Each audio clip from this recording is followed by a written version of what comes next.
All right, so you're tuned to the Michael Calderin Show with co-host Vanessa Reyes, and we're so glad that you could join us today. And Vanessa, how are you? I'm good. It's nice talking to you. Nice hearing from you, Michael. How are you doing? Yes. All right, great. We had a great last show with Carol Roth, and that book is definitely picking up speed. The war on small business. I Mhm. definitely continue to recommend that to folks. And we have another great author that's with us today, Jennifer Murphy, who is the author of First Responder. Jennifer, thank you so much for joining us from New York City, my Thanks for hometown. having me. Thanks for having me. We're so glad that you could join us. Um, and, your book, First Responder, I was trying to think earlier before the show.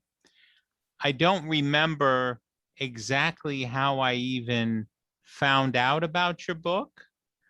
Um, I want to say that I saw it somewhere on social media, possibly Instagram. I can't, it's just one of those things. I can't recall the origin right now. I'm sure I'll try to figure it out, but I do think it was on Instagram, actually. I do think so. But nonetheless, a very, very well done book and very timely. Very timely. I don't know that anyone else has really taken it from the perspective that you have. Um, and this has been a very tough time in the fire service, particularly down here in South Florida. We just went through the Surfside building collapse, which was a huge, huge tragedy. And, tons of firefighters from all over the country have been responding to assist with the recovery efforts now. And, we've been doing a lot of peer support and one-on-one chaplaincy and just a whole bunch of things. And this week in Palm Beach County, which is just north of me, we did have a firefighter take his own life while on duty. So that, and that was a 16-year veteran of the department. So it's been a tough time for first responders. Um, but I want to talk to you first about kind of your background, because you weren't always a first responder. No, I wasn't. And in fact, I'm not the typical prototype for a first responder or an EMT. Um, Correct. yeah, my background is in writing. I studied English in college and critical theory in graduate school and creative writing. So writing is my life's kind of one true love. And then as a career, I work as an investigator and have my own consultancy and have worked for years alongside of law enforcement. Not so much fire in the private sector, but law enforcement. And had always wanted, I come from a service family. There's service members all over both sides of my family. And I think it's to some extent in the blood. And in New York City, I'm too old to be a cop. I'm 46. But you can be on the street, of course, as an EMT, which is where I started over 4 years ago. And how long have you been a private investigator? That's a good question. I think I started my first investigations job. I transitioned from being a writer at a .com into investigations, I want to say in 2003. So for quite some time, over 15 years. And it's been a great career. It's changed a lot in the years since I've been in it, but it's one of those things you never mention at parties or to people who aren't kind of in the field, because it conjures so many images of the cliche. Like, people will immediately ask if I carry a gun, if I wear a fedora, if I do infidelity work and follow men around. And I think that's just what they think a private investigator does. Correct. But The yeah, say that again. The trench coat. Exactly. I mean, I'm a 6'1" redhead. I'm like the Where's Waldo of private investigators. I will never work surveillance. And in the private sector, it's a desk job. It's a research and writing job. It's a storytelling job. And it's quite, I wouldn't say boring, because a lot of my work is not like chaplaincy, but it is, it's crisis work. So I'm with people who are in disasters, recovering from disasters, or entering disasters. And I love the work very, very, very much. Well, I think having learned about your background, which we can talk about as well, particularly, with your recovery and everything, I think that, you know, you are actually doing chaplaincy work. Hmm. You, Is you that may, why you, I'm is that why I'm attracting fire and police chaplains? It's yes, very yes, flattering for me. yes. I mean, you are a part of the chaplaincy family. You may not be, you may not be a member of the clergy, so to speak, but you are a chaplain, quite frankly. I mean, even in your EMT work, your gravitation towards those who are emotionally disturbed, so working with those in crisis. I mean, that's chaplaincy work. Yeah, That I mean, really I think is.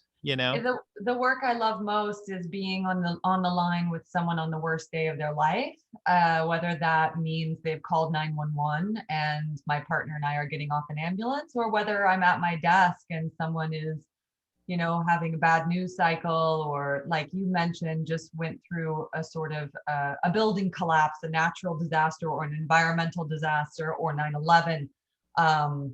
I love being on the line. It's a kind of very slenderizing world, in the sense that there's just no room for any fluff. It's direct talk, it's straight talk, it's talk about sickness and dying and death and what matters in life. And those are conversations I cherish. Right. Jen, Absolutely.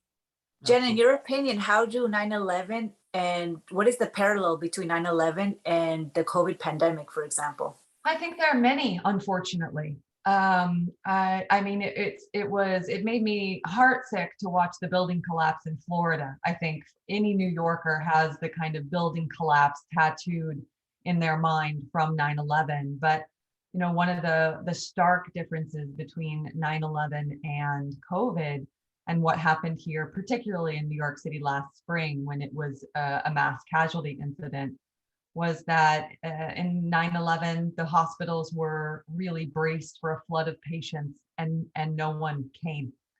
So there was this sense of they're not dead, they're missing. And you see the missing posters, and you hear the helicopters, and the smell of the air, and the digging and the recovery efforts commenced. And COVID, the sound was sirens, and there were ambulances flying all around, and there were, for a time, people alive that you could, there were bodies, there were people calling for help.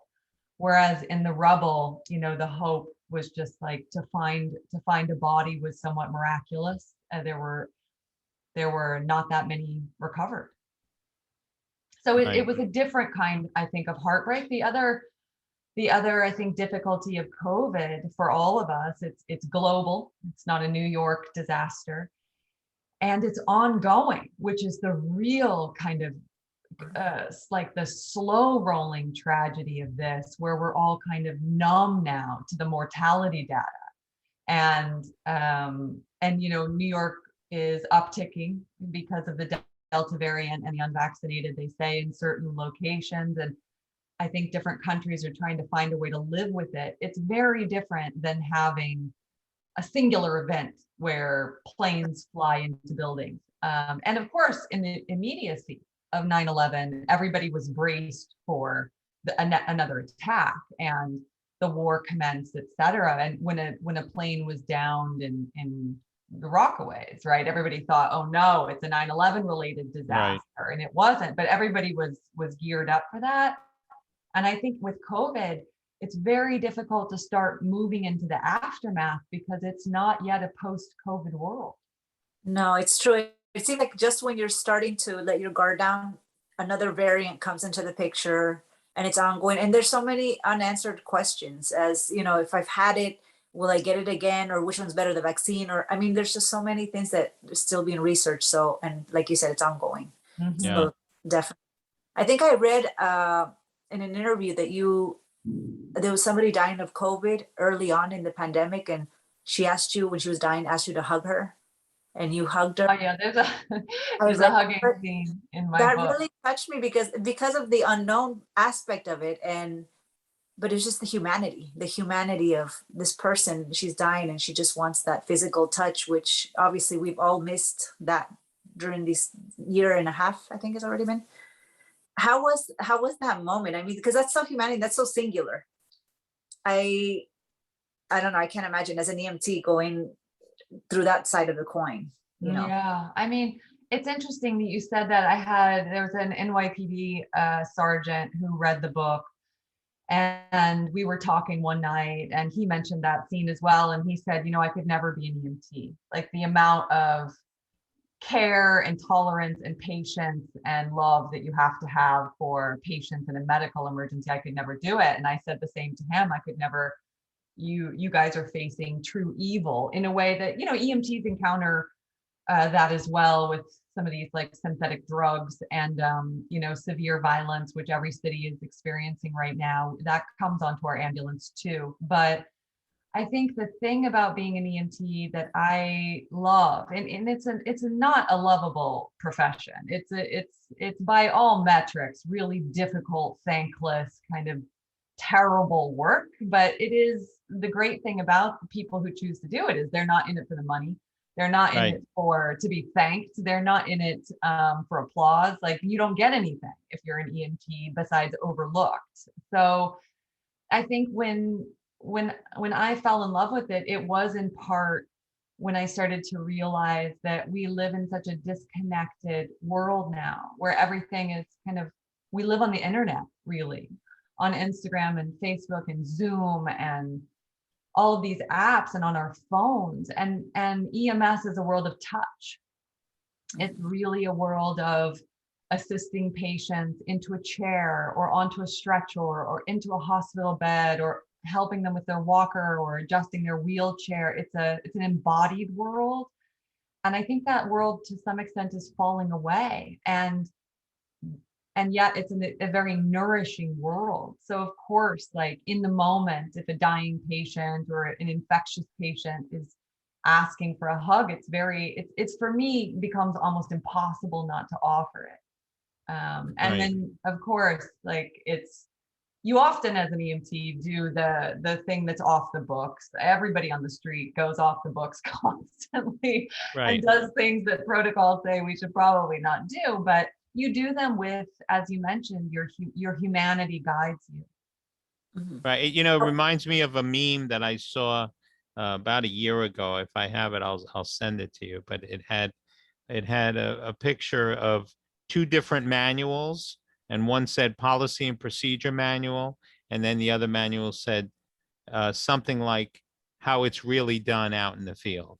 Yeah. I mean, the shocking thing about being on the street is the difference between what you learn in EMT school in your training and then what it's actually like when these emergencies play out in the field. And essentially you're trained for a job that you do maybe a 16th of the time, and the rest of the job you're completely unprepared and untrained for, which really is the emotional labor, the moral decisions you have to make, the interagency components where every part is moving, the amazing kind of small mechanical things that go wrong. Your stretcher locks, or it's snowing and you can't get in somewhere, or the patient's inside a building, but you have to call fire to force the door. Like these things are not textbook things. And I think that was part of the inspiration of the book, is to really, in many ways, it's for New Yorkers, it's for first responders, it's a love story to that world, and my gratitude for that world. But it was really important to me to try and help civilians understand what it's actually like out there, as opposed to kind of glossing it over from some sort of aerial vantage point. Right. Because And it's messy. yeah, it is. And I think for me, one of the most what's what's the word I'm looking for? It's almost like one of the things that pulls me in to the book, is the human factor, right? And that's something that no policy and procedure ever goes over, is the Right. human factor. And in your story, which is in part your life story as well, right? It's a memoir. Yeah. And there's a lot of human factors in there. There's a lot of people that made an impact on your life, you know uh whether it's Father Daly or Ilfa. Did I pronounce her first name correctly? I know she accepts both versions. Mike used to call her Ilfa, and Ilva with a V is how it's correctly pronounced. But she will respond to Ilfa as well. Okay, Ilva. I'll say it correctly.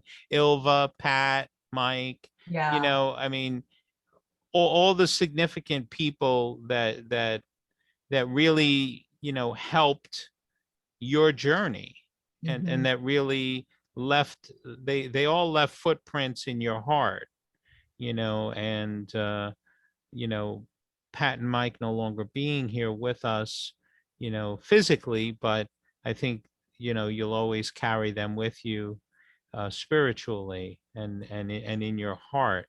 So I'd like to just kind of talk about those folks, M- Yeah. the Mike, people. Michael, sorry, can I, before I forget, because I wanted to mention, although I know I didn't read the book, I did read like some excerpts, some parts of the book, and there was one that you read actually on that interview about your grandmother, and how, speaking about people who are no longer with us, and how she mentioned that your grandfather still visited her. Mhm. I think it was every night. And Mhm. so there was some mention of ghosts or spirits that still come, that they're still with us even though they're gone. Yeah. Can you elaborate on that? Because I thought that was such a beautiful and like touch. It gave me chills because we've all lost somebody, and to know that they're still around,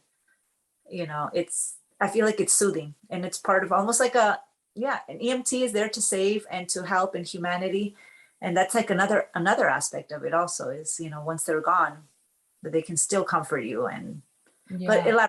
you talk about that. Yeah, I mean, it depends on your spiritual leaning and your preference. But of course, for me, I'm Irish by blood on both sides. And my grandmother, when we had that moment in her nursing home, and I asked if she missed my grandfather who was dead, and she said, no, I don't have to miss him because he visits me every night. She was so sure when she said that, and it was a memory that stayed with me forever. And I have often felt with Pat, who was killed in 9/11, and more recently with Mike, who had 9/11 related cancer, that I have felt very connected to those guys, continuously and posthumously, through music, through little moments, through kind of visitations with, butterflies or animals or things that are happening with weather.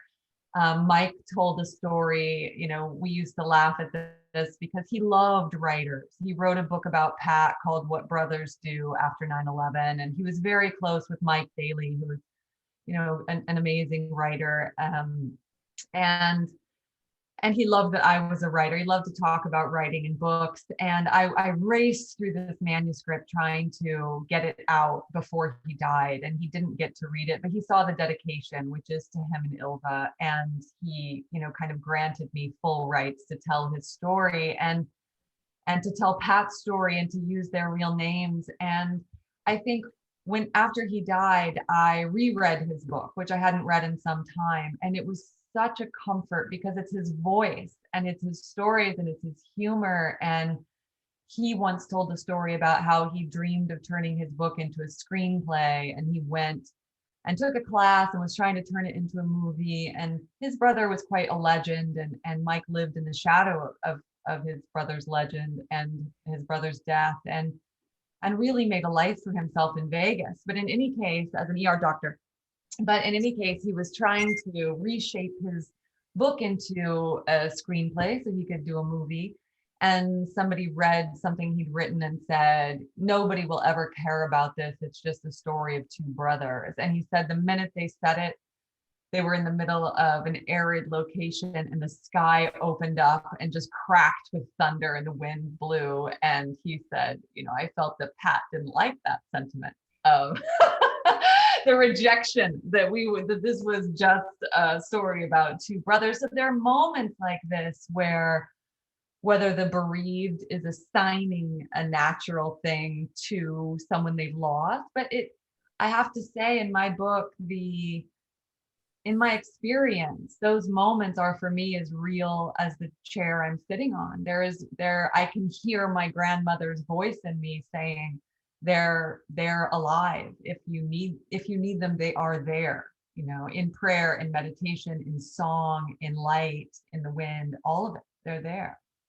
Jen, for those listening, and for me who I haven't read the whole book, can you explain who Pat and Mike are? Yeah, so Patrick Brown was a kind of legendary captain in the New York Fire Department. He worked at Ladder 3 on 13th Street and was killed in 9/11 in the North Tower, saving people, attempting to help people that were pouring down the stairwell.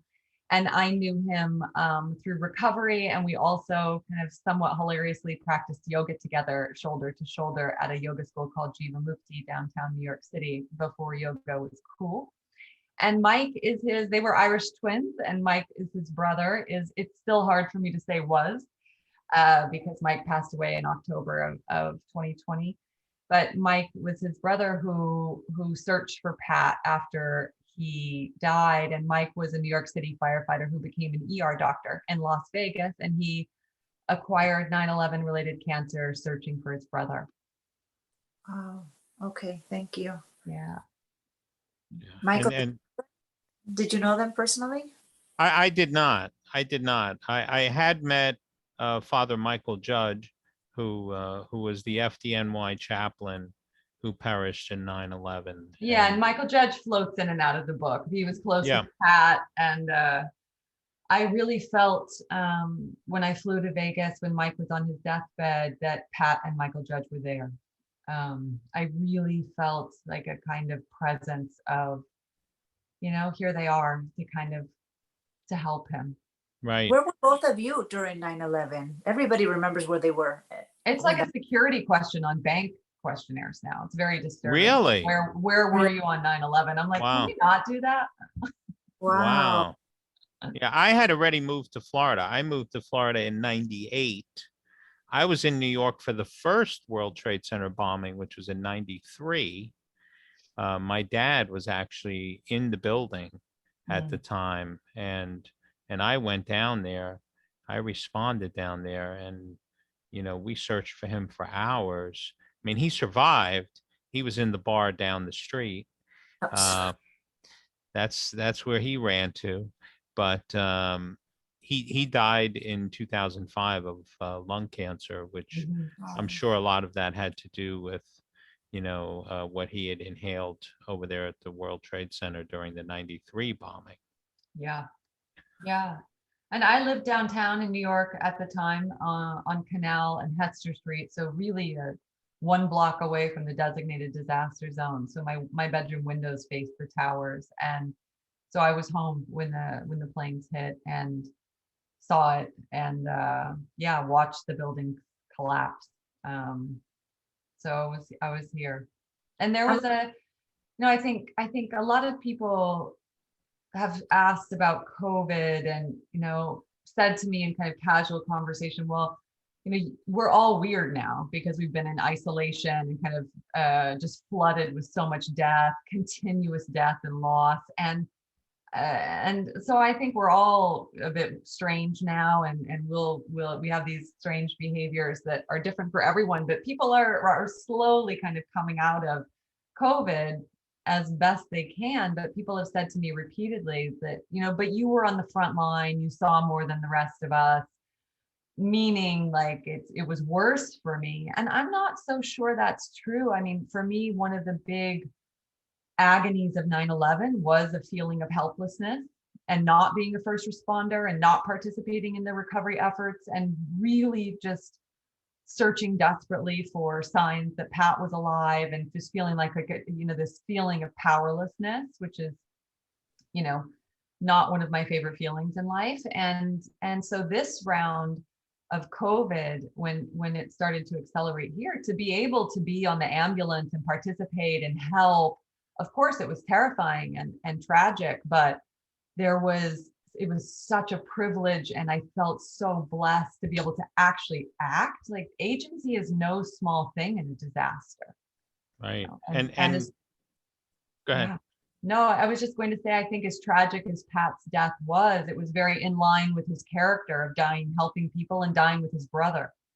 You know, dying, you know, he didn't die alone, and he died doing what his life's work was carved out to do. And there's a sort of there's something very in line with him about that. Right. And I know that Ilva was in a relationship with Pat, right? They had a yeah, you have to interview her about that, but she was kind of on record as the last woman that he was in love with before he died. And you know, all of that was of course cut short. But when after he died, several firefighters and close friends of Pat's contacted her and said, you know, he loved you. Which is, it's a very sad story, but she's also really, I mean, who is the better person to be in love with than Ilva? She's this kind of, you know, she's like a sister to me, and in my eyes, she is also a first responder. She really takes care of people. She really takes care of service people, and she's very good at honoring the kind of legacy of people who've perished. She's a real caregiver. Right.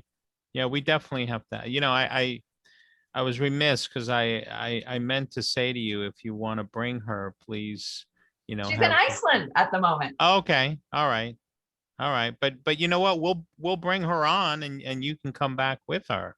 Yeah, it will be nice. I mean, it's going to be quite a big fall for 9/11 since it's the 20-year anniversary. So the world will be paying attention. I mean, one of the most heart-rending moments I had with a journalist was these journalists from Germany came into town from Der Spiegel, which is a big German media outlet, and they interviewed me and put me on TV. And they said, while we're here, you know, we don't know when we're going to be able to come back to New York because of the virus. So while we're here, since it's the 20-year anniversary of 9/11 in September, we're going to go down to the memorial. We got tickets. And I said, oh, are you going to the museum? And they said, yes. And I said, well, you know, Pat's truck is down there. His crushed fire truck is in the museum with his helmet. So don't go see it. And I said, and you know, his brother Mike is his brother is in my book. And the women said Mike, and they knew his name, and they knew who he was. And I felt like, you know, I wanted to sob because I felt like Mike had this life where he was kind of always Pat's brother. And I felt so happy that people get to know Mike and kind of fall in love with him in the book, because he's quite a character. And I mean, Pat was too, but Mike is his own man, and he was his own individual. And it just made me so happy that people, when we come around to 9/11 and we think about the first responders who've died, that they'll have him in their heart.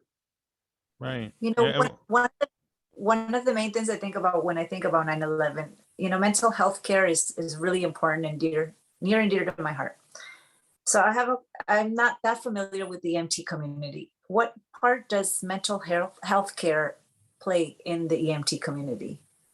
Is that something you talk about a lot? And are you provided therapy services and things of that nature? It's different. It really depends on which company you work for. I mean, one of my friends who's a paramedic and worked COVID and lost his brother, I think it's fair to say everybody in EMS in New York City has a touch of PTSD at that moment. Right. And many of a first responder, fire, police, EMS, I think it's arguable that you get introduced to trauma immediately on the job. So it's not necessarily an event like COVID that introduces you to traumatic experiences and mental health struggles. But my paramedic friend was very upset and kind of enraged that his particular ambulance company did not mandatorily pull everyone off the trucks and give them what's called a critical incident stress debriefing, which you're supposed to get if you see something especially horrific, like children die, member of service suicide, mass casualty incident. So, and they kind of offer it in the fire department. There are organizations, nonprofits that offer it, that have offered it tonight since 9/11. The fire department also has peer counseling and crisis counseling, chaplain services. For me, until it's normalized and made a part of the kind of regular mandatory process, it's the first responder community won't truly embrace it because it's still stigmatized. It's getting better. I mean, I have many friends that are in therapy, and there are companies. I know a private hospital here who has mandatory critical incident stress debriefings and for the paramedics who work the incident, and really pulls them off the truck and puts them right into a therapist's office, as it should be. Right. So, Right. you have to ask yourself as a first responder, as an EMT in New York City, if you worked COVID and your chief didn't pull you off the truck and ask how you were doing and if you needed help, you got to ask yourself who you're working for. Right. And I know I'm going to give a plug to the IAFF, the International Association of Firefighters, because they have put together, there's a 2-hour online behavioral health awareness course, Mhm. which I took because I want to see what are our members being exposed, what are they being taught, Yeah. and I also just completed their 3-day peer support program. Mhm. Same reason. I want to know, what are our peers being trained on? How are they being trained? Yeah. And actually several of the training videos were done with firefighters from FDNY. Mhm. So, it was always good. I get very nostalgic when I see my New Yorkers.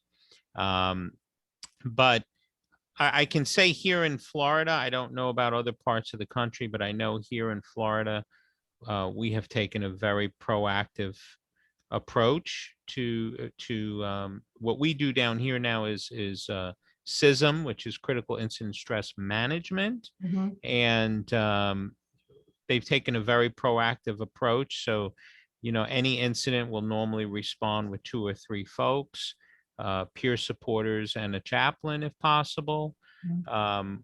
A couple of departments actually have full-time clinicians or Mhm. volunteer mental health clinicians that also respond, Mhm. which is great. But something came up recently. Actually, it was during this peer support training, and maybe you can chime in if you have an opinion about it. But so I was the only chaplain on this training with a bunch of firefighters, and the instructors were all like battalion chiefs and things like that. And one of the attendees said, um, if one of my members was an atheist and they were going through some critical incident, I don't know that I would send them to the chaplain. Mhm. And of course I had to jump on that because I didn't want that to just linger out there, and explain that, when it comes to chaplaincy, number one, my role is not to convert souls. I'm not converting anyone unless they come to me for that, you know, and I'm not praying with anyone unless I know that that's what they want and that they've requested it, and 9 out of 10 times we don't even get into a discussion about faith or religion. It's really based on mental health Yeah. and stability and coping skills, etc. So it was a great opportunity for me to kind of dispel one of those myths, because I think um, people hear chaplain, and for those who may not be of a particular faith, or have really moved away from organized religion, they hear chaplain and it's like, it's like people in recovery who, they're okay with a higher power, but not specifically naming a higher power. Sure.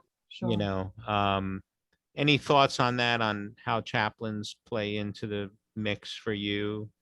I mean, I have a great affection for chaplains, and I kind of, I seek out people who, especially people who work with first responders, because I think it's such an underserved community. And as you mentioned, someone in Florida, a firefighter just committed suicide. The NYPD went through an epidemic of suicides, Yeah. Recently. I think after COVID, we've lost EMTs and paramedics to suicide. You're going to see more of that in addition to the general population. So I think, I hear what you're saying. I also don't, I am there for people to meet them at wherever they are. So if somebody needs to get sober, then you're going to learn that I'm sober.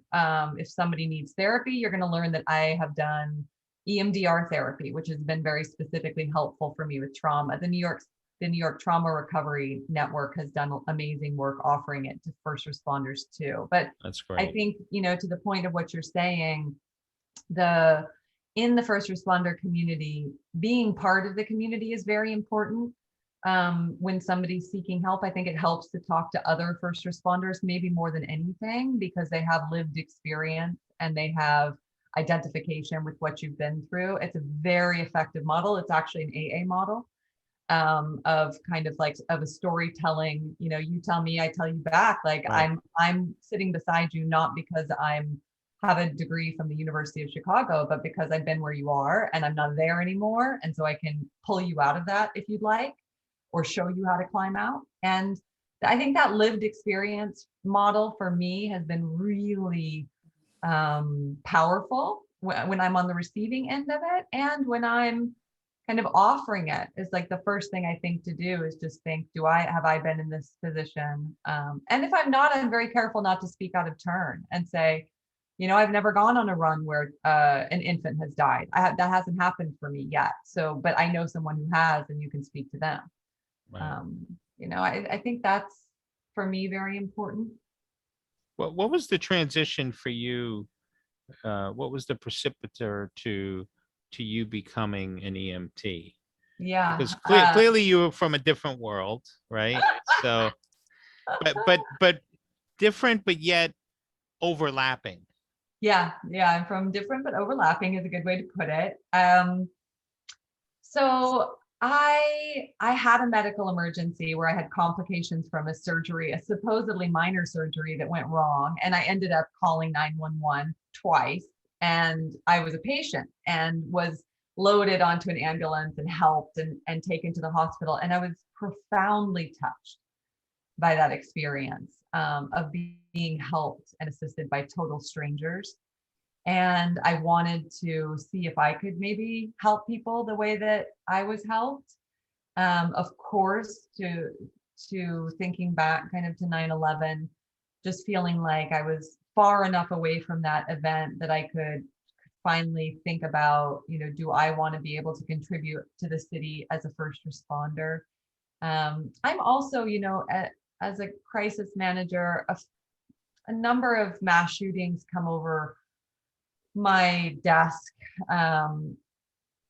each year, and in dealing with the aftermath and helping the survivors and the people impacted by the incidents. And there is also something that after working a certain number of those cases, you do start to feel as a civilian that everybody should know how to put on a tourniquet at this point. It's an epidemic, mass shootings. And I felt similarly. I had one of my dearest friends who's a retired cop had a heart attack not long after I had my medical emergency, and he recovered, he lived, but it made me very nervous to be around him and have lunch and like hang out with him when I didn't know CPR. And so I just started to feel more and more unsettled, not knowing how to do basic things to kind of preserve life. And I'm a real fan and advocate of turning bystanders into first responders. It is not difficult to get certified in CPR and first aid. It takes a week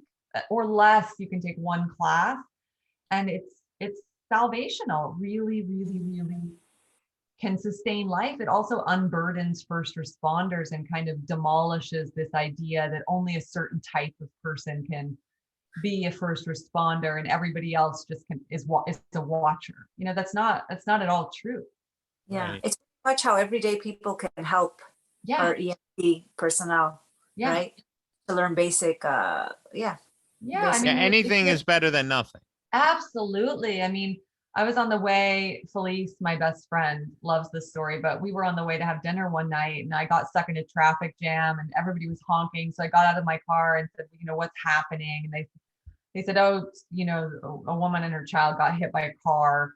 That's why traffic is stopped. And so I just shouted out, like, are you okay? I'm an EMT. And they were like, no, come. So I parked my car and was not on duty, but I just went and helped. And, to know what to do in an emergency, whether you're in a uniform or not in a uniform, and to just be like, oh, somebody needs help. The ambulance is on their way, as is fire. They're not there yet. I can see the people in the street. Like, I should probably help them. And it's a very empowering feeling. It's a bit strange to kind of feel like you're never truly off duty, that at any moment. Right. I know a lot of first responders who seem to attract emergencies. They're riding the subway, somebody has a seizure. They're in a car, somebody has a car crash. But I'm not like that. It doesn't happen often. But it's very, I love that when it does happen, I can act. Right. I'm not just honking in traffic saying, I wish you would move out of the street. Right. Right. Now, those EMTs that transported you, have you been in touch with them? Do they know? who they are. I don't even know. I have a feeling they were fire department. I mean, there were two sets. The first set left me at home, which was a bit of a baffler. And the next set took me to the hospital. But no, I could look up their shield numbers. I think I have them somewhere. But yeah, that was quite a profound experience. I mean, it's you're so lucky. interesting though how that experience really shaped you. And I'm thinking my sister-in-law is a chiropractor in California. She's been practicing for, I don't know, maybe 25, 30 years.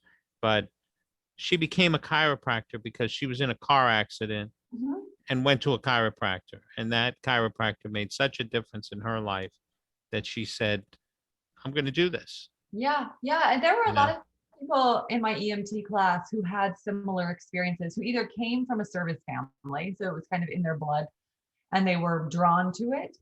Or, there was a woman who was in a car crash and went through a window. She had a scar across her forehead and EMTs and paramedics helped and saved her. And so she became an EMT. One of my study partners had been pulled out of a fire as a young girl and lost a family member. And she, Mm. wanted to become an EMT and really, really had the same kind of issue I had for quite some time, which was really heroizing firefighters who they were like gods to her because they saved her.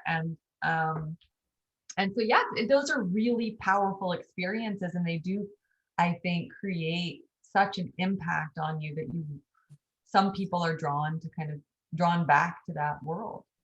Well, the story you told kind of reminds me a little bit of a superhero type of thing. What are your thoughts on those terms? Because that came up a lot after 9/11, and then again with COVID. We would look at our emergency workers, our doctors, our nurses, our EMTs, everybody as a hero, people saving lives, people there for other people, putting other people first before their own families, before their own life. How do you feel about that term being thrown around about EMTs and people, emergency workers? Yeah, I mean, I think the work that first responders do is critical. I think it is heroic work. I personally reject the hero. Like when people call me a hero, I'm like, please, like, don't. I mean, first of all, I come from an enormous amount of privilege in terms of it's not my full-time job. I volunteer. And I think at times it can be a troubling paradigm to kind of, instead of for EMS in New York City, they're second-class citizens. So you have fire department EMTs and paramedics who are not paid anywhere near what firefighters are paid or cops are paid. You have transport EMTs who are riding on commercial ambulances, who are some of the poorest paid EMT workers and are really just, nobody even knows they exist because all we hear about is the fire department. There's volunteer EMTs who are like me, who are working for various organizations for free. They're doing it for no money voluntarily. And And, you know, and then you have the private hospital people who are also on 911 and doing heavy lifting and may make $1 more than the fire department EMTs. They have almost no job security. And sometimes I think, you know, the way that we thank these people, air quotes, is by saying, well, you're heroes. Let's throw you a parade. You know, there's a recent parade in New York City down the Canyon of Heroes or whatever it's called.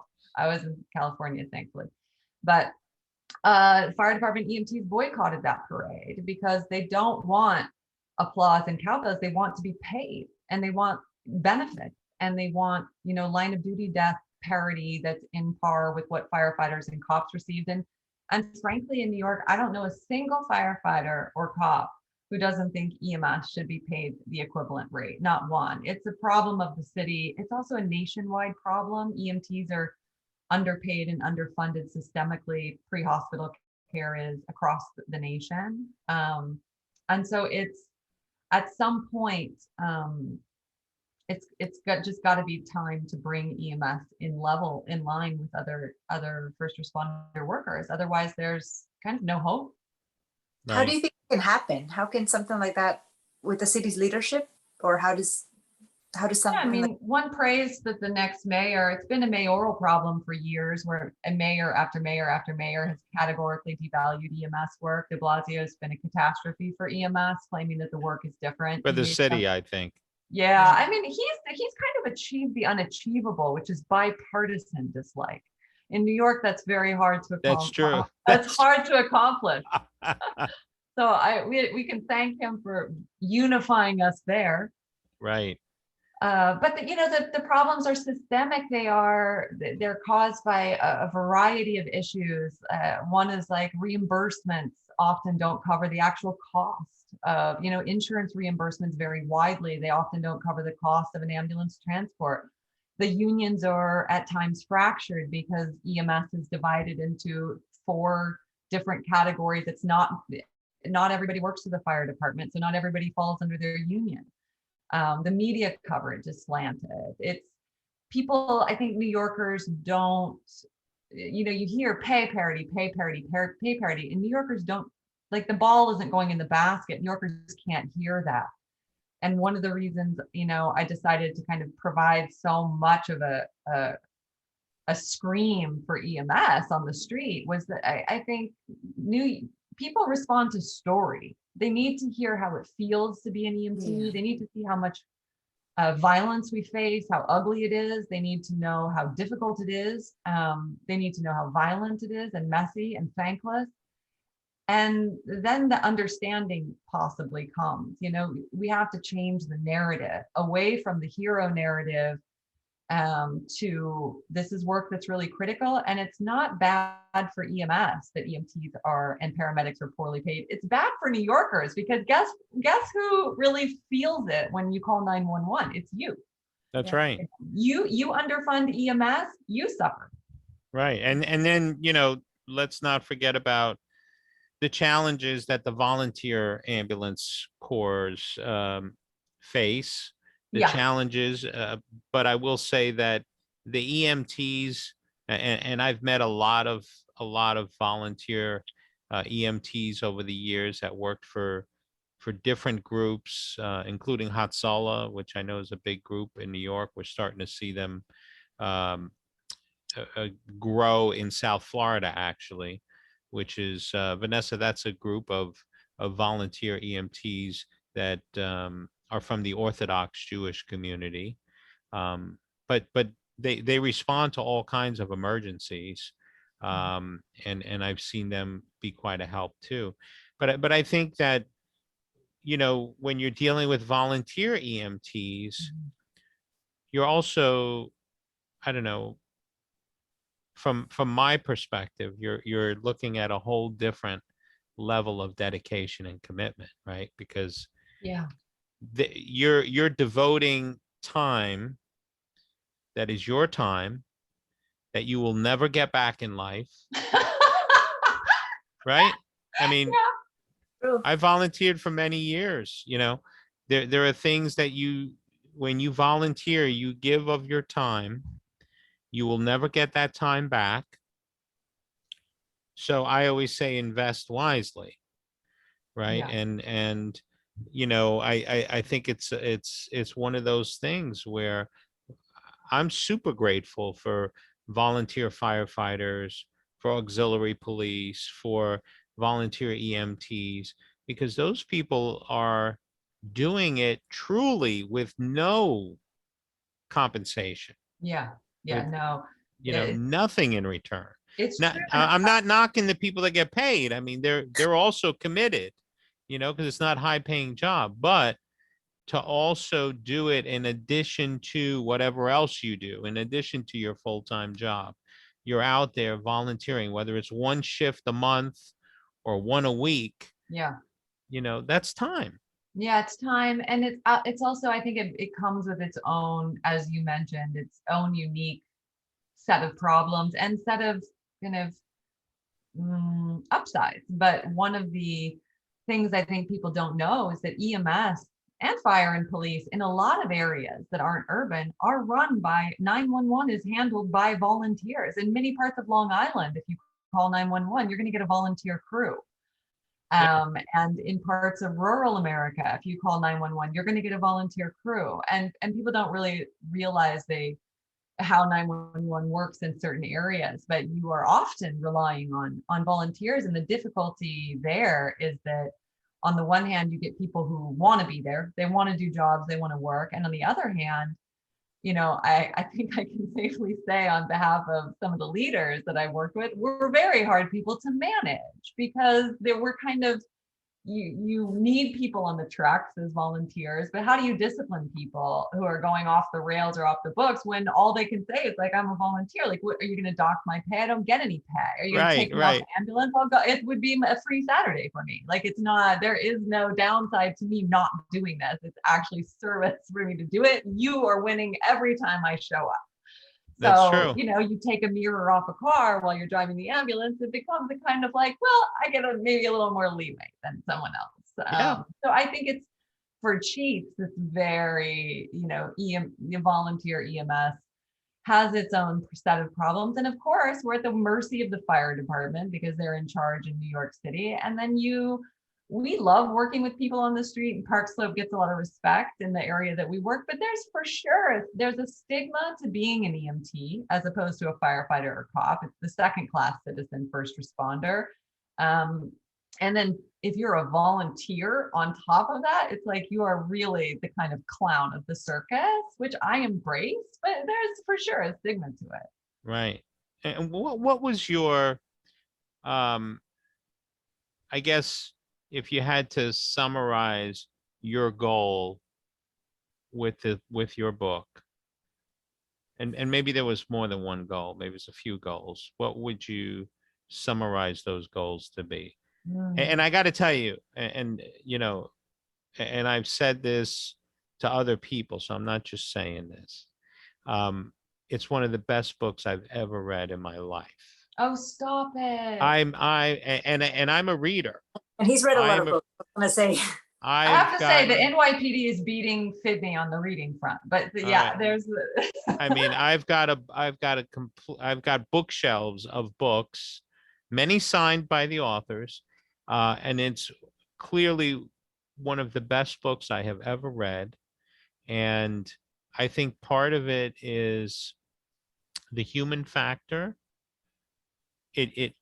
It kind of connects you immediately, and you know, there's no BS in there. It's just, it's real. it's a It's very real. real book. It's Yeah. a very real book. Yeah. Vanessa, you're gonna love it. I'm telling you. I have to It's get first responder. yes. We're gonna get you one. Um, it's just so real. It's down to earth. There's no BS. There's no sugarcoat, and that's the way I am. I know That's the way the Vanessa's street is. Vanessa's the same way. You know, um, it straightforward, and that's the thing about this book is that it is straightforward. There's no BS. There's no sugarcoating. Like, this is how it is on the street. You know, you've got street cred with me. You know, I Oh, mean, it's just, and I think it's a must read for anybody who's a first responder, because you And it'll be really eye-opening for cover, people who are not in that right, field. yeah, and you really cover different facets of the job, different perspectives, as well as, your own personal experience and your background, which I think is important, but also the other folks, Pat and Mike and Ilva and some of the other drivers, EMTs that you worked with, and instructors like Nathan. And I keep thinking, there's a friend of mine, Nathan, who worked for FDNY. I don't know if he still does. I think he was in Brooklyn. I think he was an instructor. So I always think of him, Nathan Mitchell. We actually went to school together years ago, but that's another story. But anyway, getting back to the original question, because I got off on a little tangent here. Yeah, but it was so flattering. I loved it. Oh, okay, good. So tell us about those goals. So I think it's such a great question. One of my goals was to do what you just described, which was really to just tell it like it is, and give people who aren't on the street an invitation to ride on the ambulance. Like, what does it feel like to ride on an ambulance? What does it feel like to be a first responder in an emergency? And the book was written in an emergency while I was on the ambulance, while Mike was dying, an agonizing death, and we were all separated due to COVID, and to give them an education about the way the EMS works, so perhaps they can pay and respect EMS workers. So that one of the goals was just to kind of tell the truth, like just tell the truth, and also, in a kind of higher way, the book was really my thanks to EMS, my thanks to Pat and Mike for everything that they did for me. Two of the most touching moments I've had with the book. One was Mike's cousin Jay, who's a retired California firefighter, texted me. He got the book, and of course I sent him a signed copy, and he was very, very present in caring for Mike toward the end, and of course was close with Pat and grew up with Pat. And he texted me and said, Jennifer, I just finished your book and I loved it. I loved being a firefighter, and I would have fire department dreams after I read your book, like more than usual. But most of all, the parts about Mike and Pat were so special for me. And thank you for writing the book. And it just made me feel so happy for Mike and Pat, that they're alive in some way, that their story's there. And yeah, so that for sure, I think was a motivation, is just to keep my friends alive. Their military veterans will often talk about people are alive as long as you're saying their name. And I think to some extent, especially after so many decades now have passed since 9/11, people are forgetting. People have moved on. And as we all should, 20 years is enough. There's this talk in the first responder community this year, people who I've gotten together with who've said, it's 20 years, this is the last year. This is the last year I'm going to the firehouse. This is the last year I'm going down to the memorial. 20 years, it's now officially in the rear view. It's history. And America's not great at remembering its heroes and its fallen. We turn it into a barbecue. The day is coming when people say happy 9/11, just as they do happy Memorial Day. It is coming for us. And so I think the main spirit of the book was really just to make Pat and Mike proud. And as you mentioned, it's really a book for first responders. The first responder world is a very conservative world. My politics are in direct conflict with a lot of the politics on the street. But I love my friends who are first responders, and we fight like married couples and siblings, and we get into it, and then we laugh and hug, and they love me despite themselves. They can't help it. And I think this book was also for them. You know, I think it's such a divided moment in the country. There's so much violence and division and people writing each other off for their politics. And I just like, I can't do that. You know, I just can't, there's something in my spirit that won't let me write people off, and that has to kind of let them be seen in all of their humanity. And that was very important to me. And then the other moment I had, which I've had a few times, is people have finished the book and said to me that they got choked up at the end. And these are like hard men who are telling me, you know, I cried in uniform. And they're men who just disagree with my politics or disagree with like certain aspects of the book, and they're still moved to tears. And as a writer, it's the first half of the book is quite an education and it's quite funny.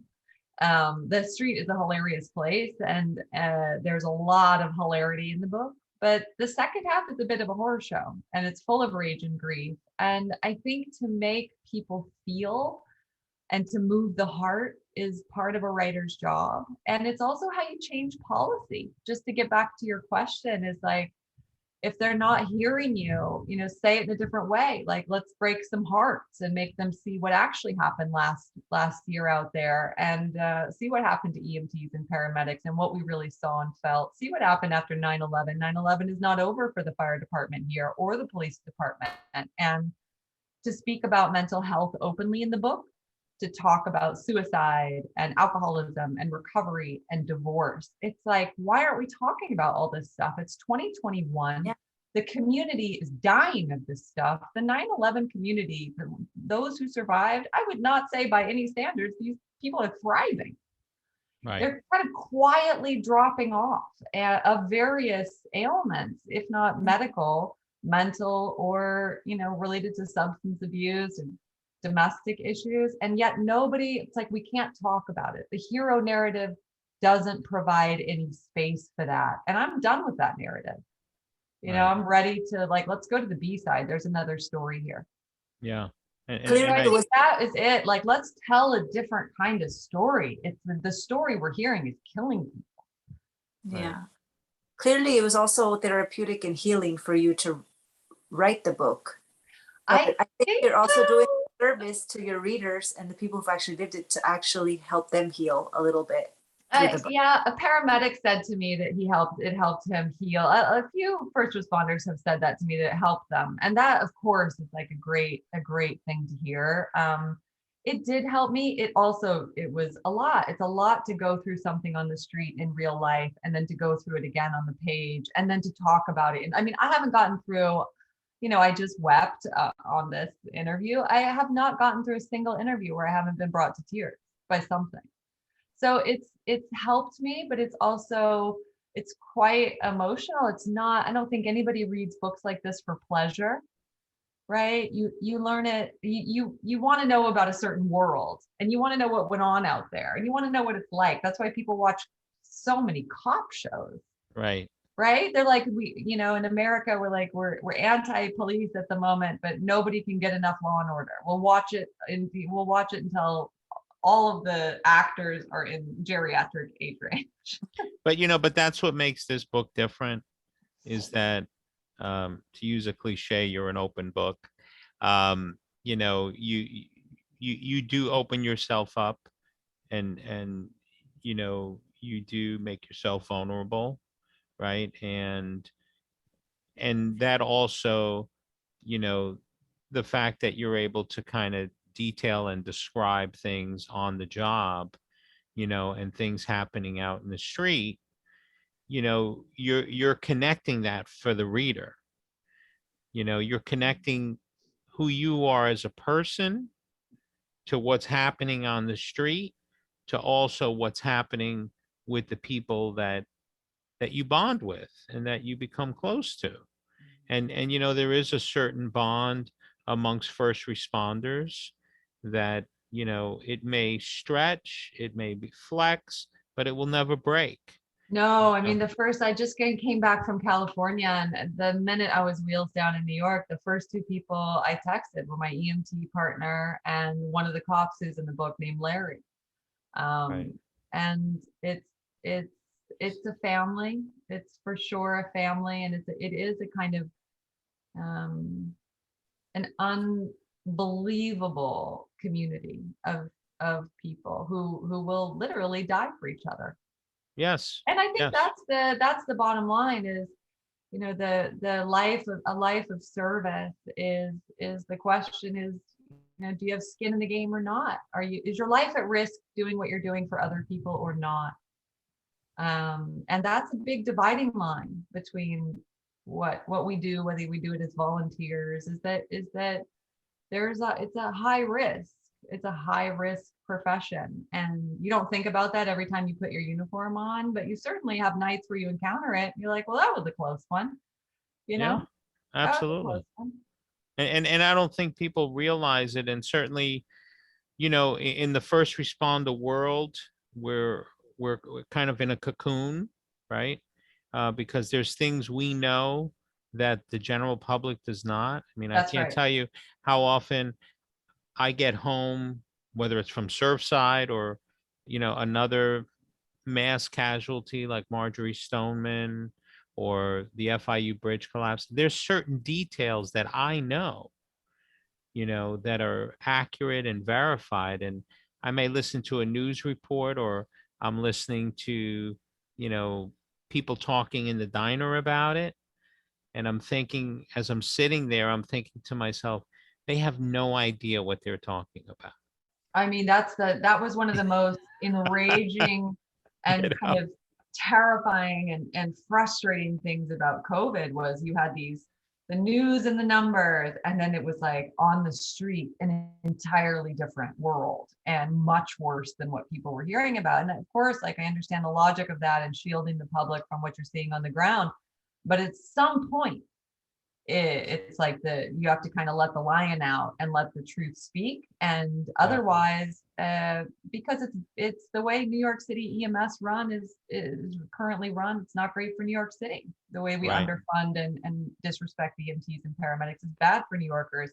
And the question of the book, one of them is certainly who's taking care of these people, which the resounding answer is we take care of each other / no one is taking care of us. And the other question is, have we learned anything since 9/11 on the 911 emergency system? And it only takes a snowstorm or a heat wave and the whole thing collapses. It's like the infrastructure and the system in New York City, the dating, these radios that we carry that weigh as much as like a child's lunchbox that don't work in the projects. Like Right. it's unbelievable. It's like, this is 2021. We have phones that we can wave in the air that will catch a song and download it for us.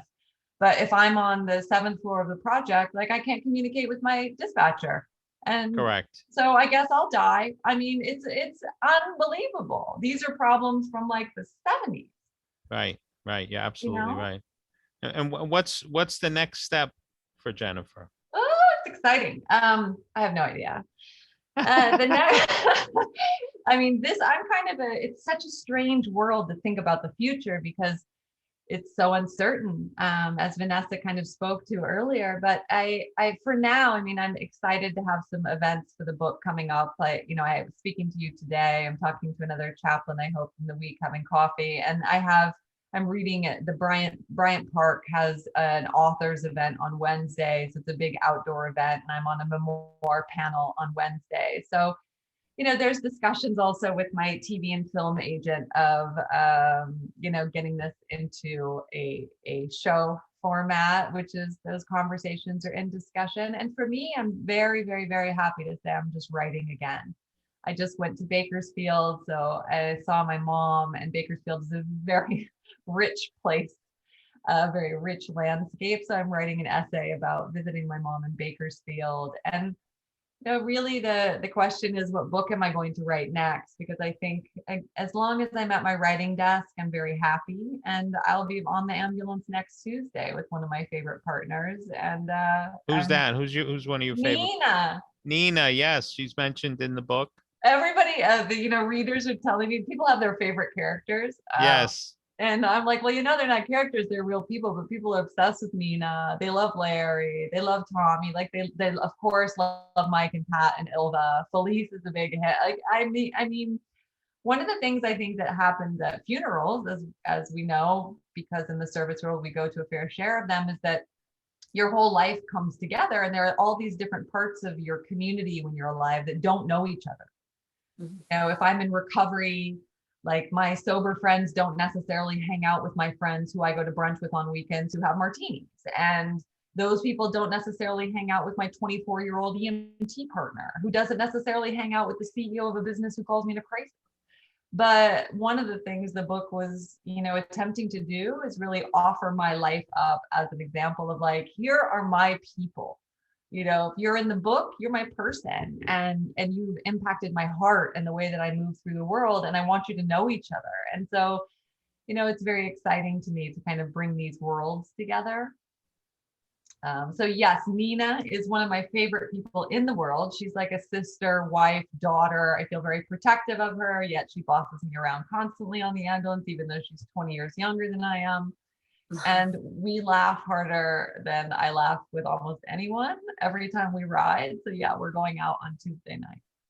I'm Awesome. excited to meet all of these characters. You Now, will. And I will send you a box of signed books that you can give away to first responders. I mean, part of the hope with this book is to be of service. So if there are people that you know who are in the field and want a book, I'm happy to send. Absolutely. Absolutely. You know, we just had yesterday, we had a graduation ceremony for 15 new firefighter EMTs in our city. Nice. And it's the most diverse group we've ever had, which is great. Probably, I believe, more females than we've ever had in a graduating class, more minorities. So we're just so excited about that. That's Really great. nice, diverse group. And I think they need to hear this story. I really do. Thank You It's know, a memoir of life, death, and love on New York City's front lines, First Responder by Jennifer Murphy. yes, You need to get that book. absolutely. Thank you And both so much for having me today. no, thank you. Any closing comments? No, I think we covered a lot of territory. I mean, I think the heart of the book is in there, and readers bring what they, you know, there are paramedics who worked COVID who read the book who have a very difficult time reading the COVID sections. There are 9/11 first responders who have a very difficult time with the Pat and Mike narrative, and then there are people who are kind of drawn to different aspects of the book. And I'm a big fan of like, let the writer sit back, let the book speak. And I think, like it or don't like it, the part that you can't really deny is that it has a big broken heart in it, and you will meet a kind of chorus of American voices that we rarely get to hear, and they're important. Right, absolutely. Absolutely. And your book is available on Amazon. Amazon, Barnes and Noble, IndieBound, Bookshop, you name it. It's available. If you go to an independent bookstore, if you want to support them, they'll order it for you.